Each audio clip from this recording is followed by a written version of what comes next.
Hi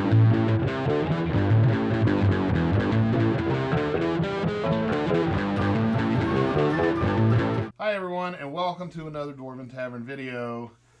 We are here. I'm Dr. Jeff Goins, and I'm Ian Goins. I'm Lear Guns. And today we are talking about Rangers! Yeah, Rangers! Yay, we're finally Rangers. continuing the class videos. About time. Right? yeah, we had to drag her all the way up from the deep abyss, or no, it's the south, right?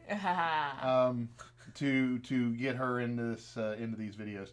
So our topic is the Ranger class, and relatively recently, we began a campaign about with these two playing Rangers. We were going to do more of it, It just didn't work out. Getting people together, you know how that is. Yeah. And they both played Rangers, and we were going to have this all Ranger campaign. And so why don't you guys talk about how what and all that. Okay. Words. First things first, I guess we'll start with the character's names. My guy's do name. last things middle. Last things middle. The end? I'm trying to figure out how to actually do that. Well, you would start, and then you would say the climax before. I mean, it'd be like telling a joke and then telling the punchline before you finish the joke. Wrecked him. Damn near killed him. Ah. My guy was a half-orc, and his name was Girth Stronghold. He's in the other room, and I don't have my character sheet. But, he was Girth Stronghold, and when I feel naked. my character. But he used throwing cudgels. That's what it was. Because he'd go into the woods, he'd grab a stick with a bigger end and a tinier end, and would make one end a handle and would throw it at you. It was awesome. He didn't use, he should have been using the two-handed part instead of the archery part, but I didn't because he used cudgels. And he threw them at people, and that was neither archery nor two-handed. So, because if you'd used the melee, they would have been truncheons. That's true, actually. Nomenclature. Hit you with a truncheon. This is trunch. Trunch. It makes a trunch You sound. spit everywhere. That's my job. My character, I can't remember if she was a half elf or an elf. I'm pretty sure she was just full elf. Been a while since we played. Yeah, it's been like half a year since we Yeah. played. That would be 6 months. Good job. But her name was Leithienel. And you know what? I actually don't really remember much about her because Elysiana, my monk character previously mentioned in the disabilities video, she's just kind of clouding my mind with her amazingness, and it's like I'm like Leithienel or Elysiana. I don't remember. So I can't much separate the character two. just boiling out of those two. But Leithienel, she's the quiet leader type because that's what I was actually trying to go for. Where she's kind of a douchebag, but at the same time she's also she's a kind-hearted, gold-hearted douchebag is what she is. I like that quiet leader concept. It's hard to be a quiet leader. It's like no, good, no. You It was kind of like It's like the rogues in there, like, okay, I'm gonna take this, and she looks over and goes, that's oh. But I want. no, but that's kind of like our grandpa. He God rest his soul, but his stole. That's what I. His stole. Haha. No, but he's a very quiet leader. Like whenever he would say something, the whole room would go quiet because his voice was so soft but so powerful that there was so much wisdom that he had. That he's the quiet leader type. When he didn't speak much, but when he did speak, it meant something. Right. Because it was something worth saying. Yeah, and that's what I wanted my character to be. Turned out that she wasn't like that at all. So the actual Ranger part of the campaign, these characters were very new to us, so it was a very hard concept to grasp. Ranger, now, in real life, we took D&D tests to see what we would be, and I actually scored a 3rd level ranger. So I, as Lyric, am a ranger. So I think that I would have the best grasp of this, but I really don't. But when you guys were growing up, when they were growing up, there were as many hours spent outside in the woods and learning about nature and learning about types of trees and types of animals and what can do what and just based on my training from my dad. That was like a ranger college. It was always you guys were like always in a ranger academy in real life growing up. Right, exactly. Mm-hmm.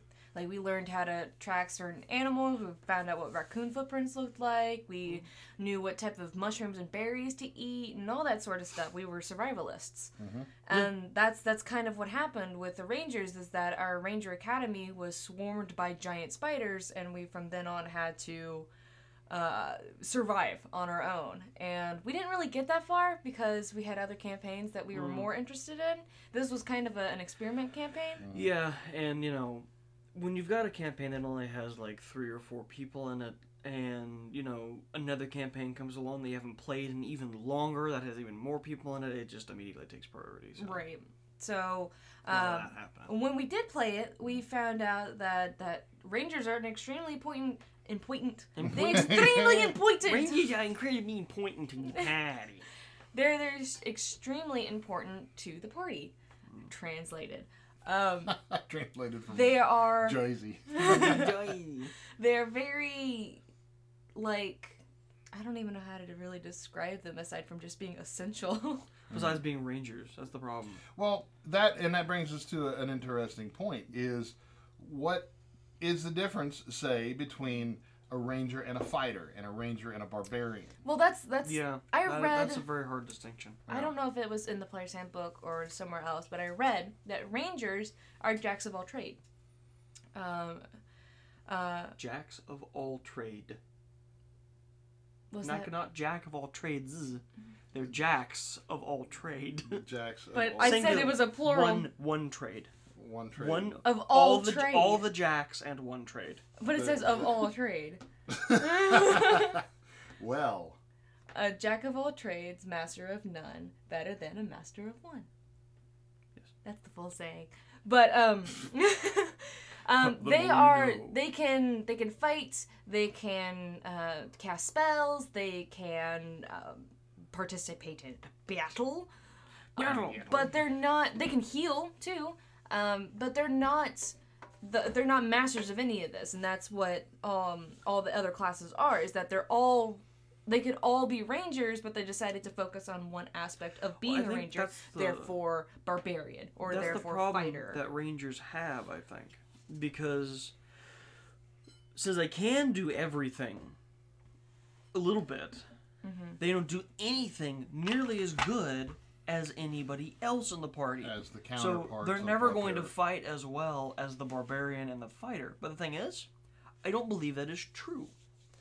Because they would probably specialize in a different fighting style. Especially right off the bat, they get a stance. Which I think that's actually what it's called. But they get in a thing where they can, if you go archery, you can immediately have rapid shot. And avoid its prerequisites. And having rapid shot at first level is ridiculous. Right?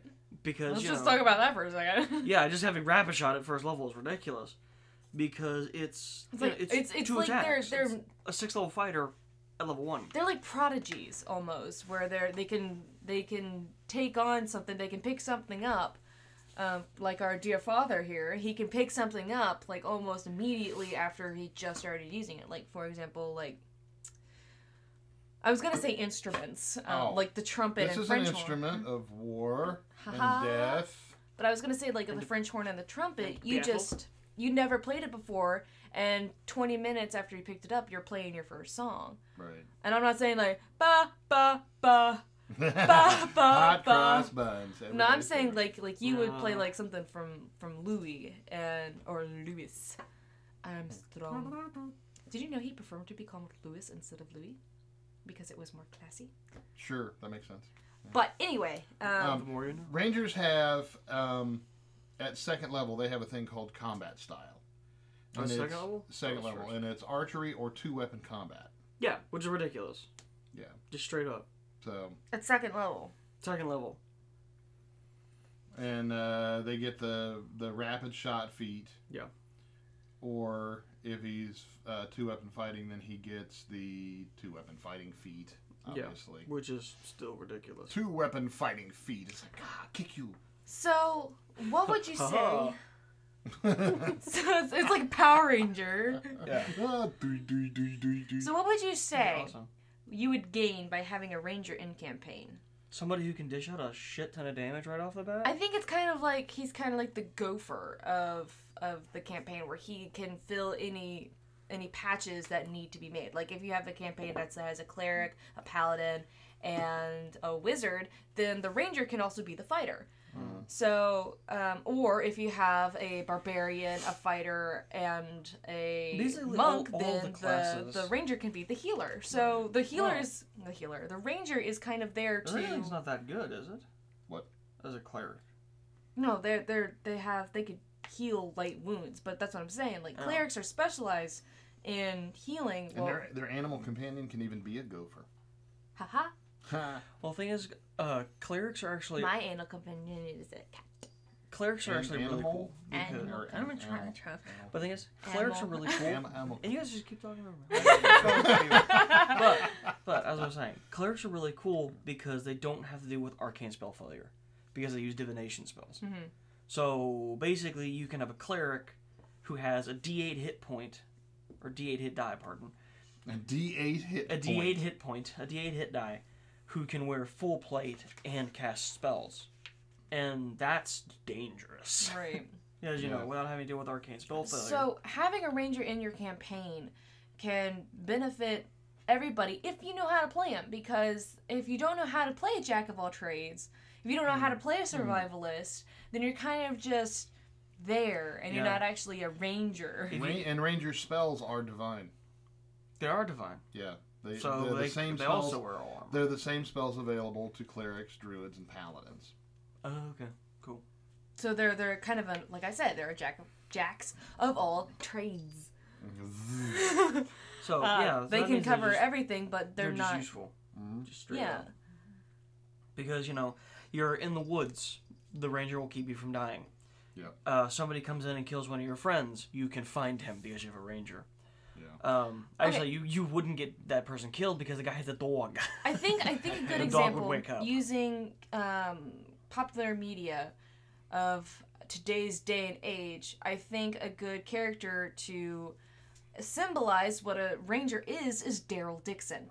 He is the perfect example of a ranger. Yeah. He can go off on his own. He can be in the party. He Modern can. ranger.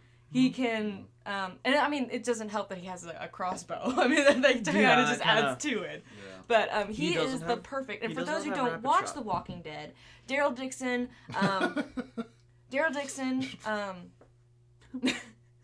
I actually didn't hear what you said. I said he doesn't have rapid shot. But He Daryl has rapid shot with a Dixon, crossbow. would you let me finish a sentence, please? Now you know how it feels. He is, for those who don't know who he is or watch The Walking Dead, Daryl Dixon is a character who's standoffish, and he slowly becomes more in tune with the rest of his group. He can go out on his own and hunt for the rest of the group. He brings home squirrels and possums and raccoons and stuff that he's gone off and hunted. He's tracked characters who have gotten lost. He's tracked animals, obviously. He's tracked zombies to make sure that they were not going in the same area. Never underestimate the track. And he's like this throughout the entire series. And like that just goes to show that his character, I mean, his actor plays him really, really well. But it also goes to show that that's how useful a ranger can be. Everybody loves him, so everybody would love a ranger. So, and I don't think that a lot of people do rangers justice when they're playing them through D&D. Which brings us to a really interesting topic is that, and this is a mistake that a lot of people make, because if you don't know what a ranger or a fighter or whatever is, then you immediately leap to the stereotype of that class. Mm-hmm. And if you want to lead to Like a barbarian. Sorry. If you want to lead to a stereotype of a ranger, I think Legolas would be a good one to go to. I don't know if I would consider him a ranger. Actually, Strider was the... Yeah, Strider's the ranger. He of the is group. a ranger. I mean, in the book, they called him a ranger. Dunadania? Dunadania. Yeah. Dunspadania. Yeah. Yeah. I think the Dunedain are a really good example of rangers. What I was going to say is, like, if you don't know what it is, going off of what you said earlier, if you don't know your class, then, for example, when you think of barbarian, you think of a half-orc ranger who... But you think of a half-orc barbarian who, he's a brute, he's rude, he's like I imagine him like spitting every time he talks, like blah blah blah blah blah blah. He was a French ranger. Well, that's funny because pleu is rain in French. Funny. So, like when you think of stereotypical ranger, you think of the dark, like the standoffish, mysterious, who's always in the corner. That scene in the Lord of the Rings, the first movie, where he puffed his pipe and the embers in the pipe lit up his face. Yeah, briefly. that's like stereotypical ranger right there. That was the yeah. But in reality, I'm a ranger, and I'm not like that. So, right. You don't even smoke pipes. No, I don't. I don't smoke anything, as a matter of fact. Yeah, that's a good thing because you can have and this is, I think this is a sign of advanced gaming when you can. He said it. Deal with it. I did say it. When you are advanced as a player, it doesn't really mean that you're any better than the other players. It kind of does, actually. That's what advanced means. Exactly what it means. But if you're advanced in your way of thinking about how the game is played, then you can embrace things outside the stereotype and make a like a Daryl character, right. Or make a character a lyric character. Or an Ian I would love character. to see some lyric characters out there, so draw me some pictures, guys. There you go. Or an Ian character who... You would not want to play an Ian character. Nah, he's too lazy. Because it's right. And these characters would be... they would be just people. I mean, just like you guys out there. You're all just people who could, if you thought about it hard enough, put yourself into a character class. Which we always do here Which at the we tavern. always do this, yeah. Always. Bard. It's like when we're watching movies, we're just like, that guy's this guy, that guy's that guy. But every single time you're like, oh, he rolled a natural 20 for that spot check. Yeah, critical fumble. All the time. All the time. And, But... yeah, it was like a 1, 2, 3. You didn't do it slow enough. Do it again. 1, 2, 3. And so if you can, when you can do that, then you've begun your journey into advancement. You're leveling up as a player. And by advancement, we mean obsessive.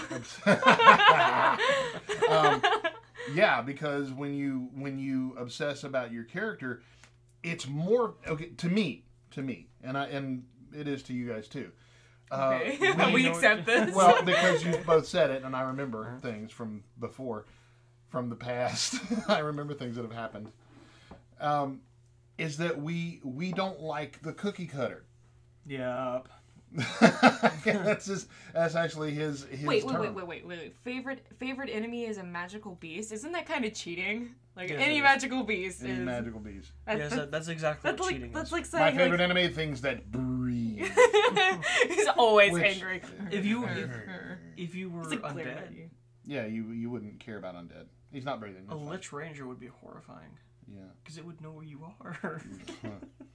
So, the Rangers, if you break the Rangers' abilities down to concepts, right, versus actual very highly defined abilities.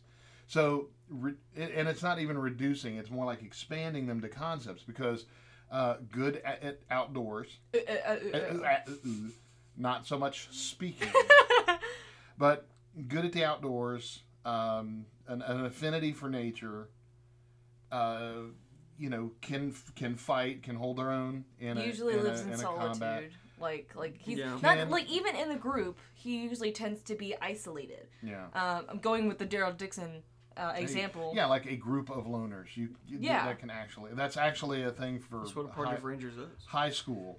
Well, they were talking about high school cliques.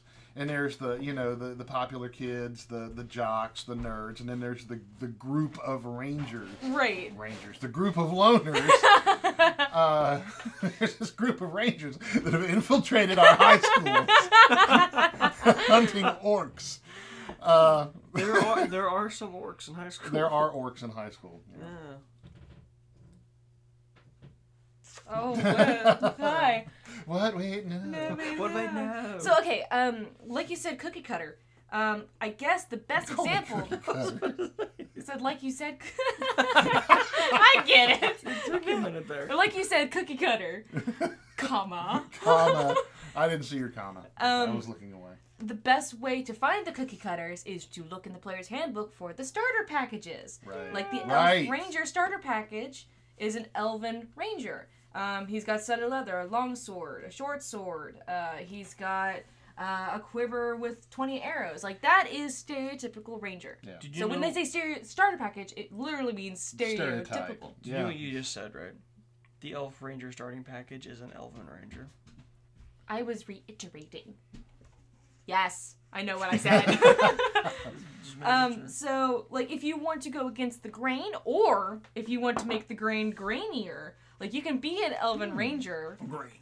You could be an Elven Ranger. I want to be the grainiest. But you could have a completely different personality of the stereotypical Elven Ranger. You could be the abrasive, the abrasive, in-your-face Elven Ranger, like my Elven Fighter. It's a douchebag, and I love her. But Baruch is a good example of breaking the stereotype completely and totally. Well, he was also not a starter package. He was the contradictory of a rogue and a half-orc. Yes. Put together. And it was hilarious. He was good. Yeah. Stealthy, he's our go-to character whenever we're in these videos. Stealthy Baruch. Baruch doesn't Clomp. It's like, I'm a rogue, jumps in the water, fights anaconda hand to hand, rips it, throws it out, brings it on shore. Guess what we're eating tonight? And you're a rogue. I'm gonna steal its hide. It's like, I'm gonna backstab you. It's out the back. It hit the back. So, in conclusion, I think we covered a great deal of how to play. Or how a ranger could be effective in game. All over the place. And it's not really, what we've covered is not really, what a ranger is, although we did somewhat. Yeah. No, it's more like what its guidelines. Yeah, how to get away from the stereotypes. I think that's what the coolest part about the ranger, though. The ranger has, there's no real character you have to play when you play a ranger. It's like a paladin is very specific. When you're a paladin, stop. when you're a paladin, you're usually up front. This is my life now. But when you're a paladin, you're almost always up front. What you do entirely depends on what kind of paladin. Like, if you're a paladin of freedom, all about that freedom. You're a paladin of Paylor, you're like, slavery. Smite evil, smite evil. And that's just how they work. And it's like a paladin is like literally the pinnacle of what their job is. A ranger's like the exact opposite. A ranger's like, I'm lawful good. I'm gonna go kill some evil. But I'm gonna eat that first. Because, they do everything. And, if you have anyone who's lacking like a role, if you like really, really think that all the roles are important, like I love running campaigns of all one class.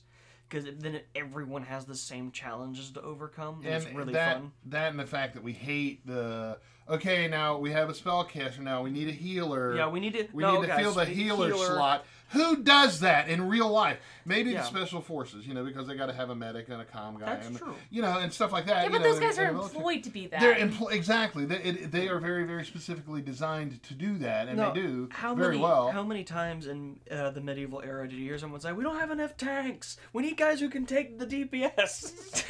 Right. You don't do that. All right. Who does AOE? AOE. You okay? All right. You stay in the back.